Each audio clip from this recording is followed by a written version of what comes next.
শ্রীমঙ্গল, শ্রীমঙ্গলে যাব। ট্যুরে যাবেন মানে? আপনার কি পাগল হয়ে গেছেন? এই বয়সে আপনারা ট্যুরে যাবেন? কি ব্যাপার, কি হয়েছে? সকাল সকাল এভাবে চিল্লাচ্ছ কেন? সেটা তুমি তোমার বাবা মাকে জিজ্ঞেস করো। কি বাবা, কি হয়েছে? তো ঠিক আছে, যেতে যাচ্ছ যাও, এতে সমস্যা কি?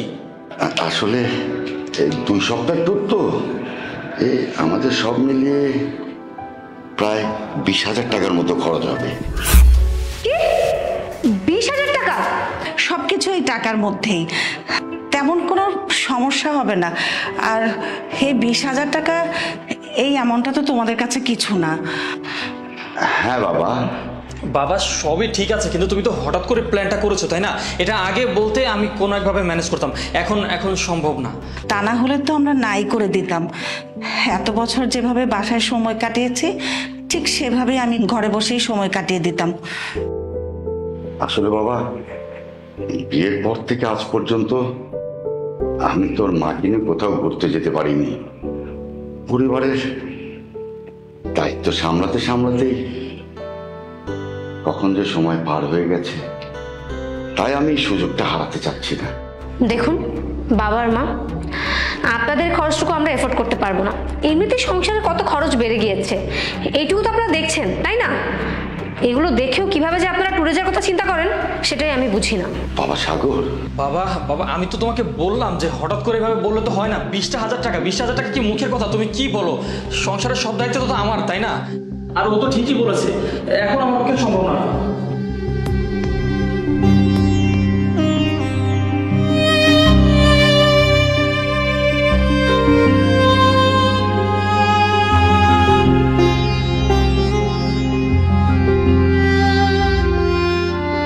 ওরা তো ঠিকই বলেছে, আমাদের কি এখন ঘোরাফেরা করার সময়?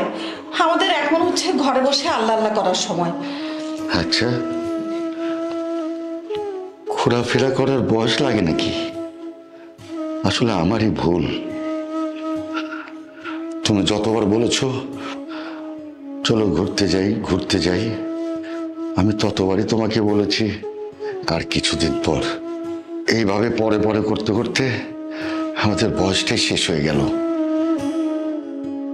আর বাচ্চাদের সময় দিতে দিতে আমাদেরকে আমরা ভুলে গেছি। বাবা মা যদি বাচ্চাদের জন্য কিছু করে, বাচ্চাদেরও দায়িত্ব মা বাবার ইচ্ছে পূরণ করার। আমাদের কি ভালোবাসার অধিকার নাই?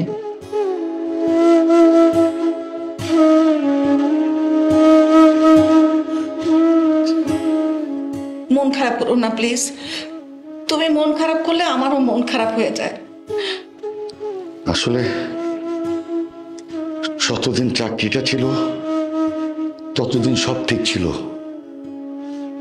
অবসরে যাওয়ার পর সব কেমন যেন এলোমেলো হয়ে গেল।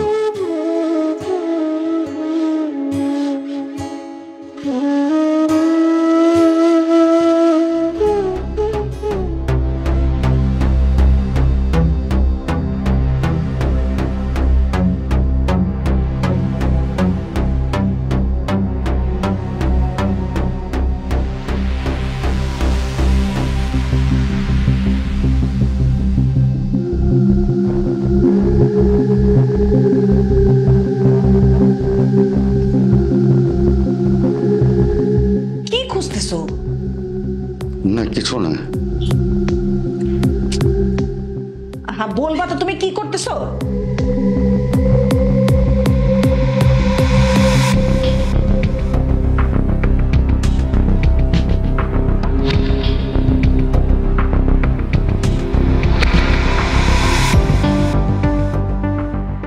কি করছো তুমি? বলছো না কেন আমাকে? আমি একটু আসছি। কোথায় যাচ্ছো বলে তো যাও।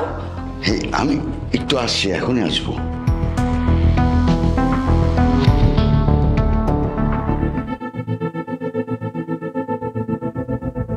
বিকাল গড়িয়ে রাত 10টা বেজে গেল, এখনো আসার কোনো নামগন্ধই নেই। কমসে কম কাউকে তো বলে যাবে নাকি?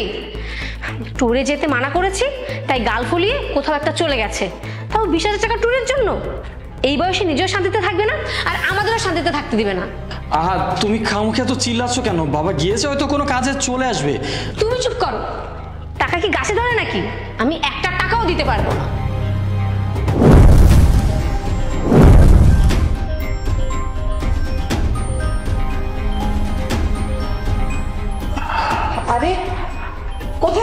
তুমি? একটু দাঁড়াও, শান্ত হও। এই দেখো, কি এটা? এটা গাড়ির টিকিট। আমাদের ট্যুরে যাওয়ার টিকিট কেটেছি। ট্যুরে যাওয়ার টিকিট? টাকা পেলে কোথায়? তুমি কি ট্যুরে যাওয়ার জন্য টাকা ধার করেছো? দেখো, তুমি যদি টাকা ধার করে থাকো তাহলে কিন্তু আমি যাব না, এই বলে দিচ্ছি। বাবা, আমি ভাবতেও পারছি না আপনি ট্যুরে যাওয়ার জন্য মানুষের কাছ থেকে টাকা ধার নিয়েছেন। ছি! সে কিসের জন্য মা? নিজের স্ত্রী কিনে ঘুরতে যাবো এর জন্য? আর আমার দিন এত খারাপ আসেনি যে কারো কাছে ধার চাইতে হবে। আমার টাকা আমি খরচ করতে পারি।